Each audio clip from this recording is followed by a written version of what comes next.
Chapter 5 of Foundation Stones to Happiness and Success. Chapter 5 Equal-mindedness. To be equally minded is to be peacefully minded, for a man cannot be said to have arrived at peace who allows his mind to be disturbed and thrown off the balance by occurrences. The man of wisdom is dispassionate, and meets all things with the calmness of a mind in repose and free from prejudice. He is not a partisan, but having put away passion, and is always at peace with himself and the world, not taking sides nor defending himself, but sympathizing with all.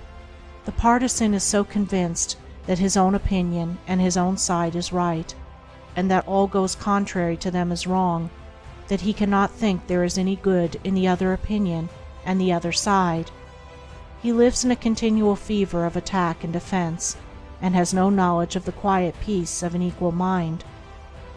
The equal-minded man watches himself in order to check and overcome even the appearance of passion and prejudice in his mind, and by so doing he develops sympathy for others, and comes to understand their position and particular state of mind, and as he comes to understand others, he perceives the folly of condemning them and opposing himself to them. Thus there grows up in his heart a divine charity which cannot be limited, but which is extended to all things that live and strive and suffer. When a man is under the sway of passion and prejudice, he is spiritually blind. Seeing nothing but good in his own side, and nothing but evil in another, he cannot see anything as it really is, not even his own side, and not understanding himself, he cannot understand the hearts of others, and thinks it is right that he should condemn them. Thus there grows up in his heart a dark hatred for those who refuse to see him and who condemn him in return.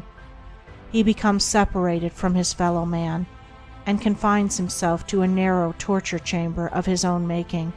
Sweet and peaceful are the days of the equal-minded man, fruitful in good, and rich in manifold blessings.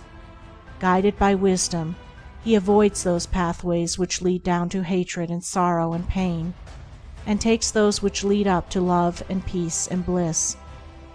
The occurrences of life do not trouble him, nor does he grieve over those things which are regarded by mankind as grievous, but which must befall all men in the ordinary course of nature. He is neither elated by success nor cast down by failure. He sees the events of his life arranged in their proper proportions, and can find no room for selfish wishes or vain regrets, for vain anticipations and childish disappointments.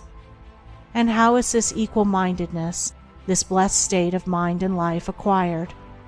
Only by overcoming oneself, only by purifying one's own heart, for the purification of the heart leads to unbiased comprehension. Unbiased comprehension leads to equal-mindedness, and equal-mindedness leads to peace. The impure man is swept helplessly away on the waves of passion. The pure man guides himself into the harbor of rest. The fool says, "I have an opinion." The wise man goes about his business. End of chapter 5.